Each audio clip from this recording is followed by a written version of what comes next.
இப்படி ஒரு பெரிய சவுண்ட் போட்டு என்னோட பையன் என்னை கூப்பிட்டான். நானும் பதறி அடிச்சுட்டு ஓடி போய் என்னடா அப்படின்னா, ஃப்ரிட்ஜில இவ்ளோ பால் வச்சிருக்கீங்களே, இத வச்சு என்ன பண்ண போறீங்க? இத வச்சு எனக்கு ஏதாவது செஞ்சு குடுங்க அப்படின்னா, சரி நானும் ரசமலாய் செஞ்சு குடுக்கலாம் அப்படின்னு சொல்லிட்டு, ஒரு பாத்திரத்தில 2 பாக்கெட் அளவுக்கு பால் சேர்த்துக்கிட்டேன். இது நல்லா கொதி வந்ததுக்கு அப்புறமா ஒரு 1/2 லெமன நல்லா ஊத்திக்கிட்டேன். இப்ப பால் நல்லா திரிஞ்சிருச்சு. இந்த மாரி திரிஞ்ச உடனே இத வந்து ஒரு வெள்ள துணிய போட்டு இத நல்லா வந்து வடிகட்டி எடுத்துக்கிட்டேன். இப்ப இதில நம்ம லெமன் ஜூஸ் போட்டிருக்கனால ஸ்மெல் வரும். ஸோ அதனால ஒரு பச்சை தண்ணிய ஊத்தி நல்லா இத வந்து பெசஞ்சு எடுத்துக்கலாம். இப்போ இந்த திரிஞ்ச பாலை வந்து ஒரு பிளேட்டில் சேர்த்துக்கலாம். பிளேட்டில் சேர்த்துட்டு இதை நல்லா வந்து உதிர்த்து விட்டு நம்ம அந்த மாதிரி உள்ளங்கை கொண்டு இந்த மாதிரி நல்லா பிசைஞ்சு எடுத்துக்கலாம். ஒரு சப்பாத்தி மாவு பதத்துக்கு இந்த மாதிரி பிசைஞ்சுக்கலாம். இப்போ இதை சின்ன சின்ன உருண்டைகளாக நம்ம எடுத்து விரும்பின ஷேப்க்கு நம்ம வந்து இதை ரெடி பண்ணிக்கலாம்.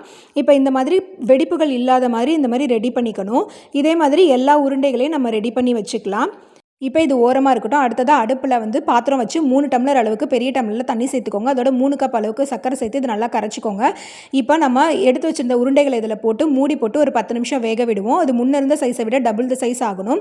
இப்போ ஆயிடுச்சு. இதை வந்து இப்போ ஓரமாக எடுத்து வச்சுக்கலாம். அடுத்தது ஒரு கடாயில் 1 பாக்கெட் அளவுக்கு பால் சேர்த்துக்கோங்க. சேர்த்துட்டு இது நல்லா கொதி வரட்டும். அதுக்குள்ளே நம்ம வந்து ஊற வச்ச பாதாமை இந்த மாதிரி தோல் உரிச்சிட்டு முந்திரியையும் சேர்த்து இந்த மாதிரி அரைச்சி எடுத்துக்கலாம். இது வந்து ஆப்ஷனல் தான். உங்களுக்கு விருப்பப்பட்ட சேர்த்துக்கோங்க. இப்போ பால் நல்லா கொதிச்சதுக்கப்புறமா ஒரு 3 கப் அளவுக்கு சுகர் ஆட் பண்ணிக்கோங்க.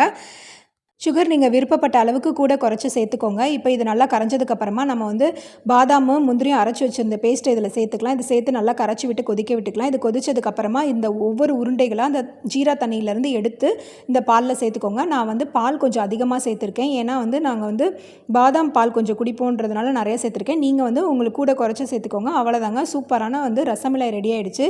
இதை என்னோட பையனுக்கு ஈவினிங் ஸ்கூல் விட்டு வீட்டுக்கு வந்ததும் சாப்பிட்றதுக்கு கொடுத்தேன். அதை சாப்பிட்டு ரொம்பவே நல்லா இருக்குது அப்படின்னு சொல்லியிருந்தேன். இந்த வீடியோ உங்களுக்கு பிடிச்சிச்சுன்னா லைக் பண்ணுங்கள், ஷேர் பண்ணுங்கள். மறக்காம நம்ம சேனலுக்கு சப்ஸ்கிரைப் பண்ணுங்கள்.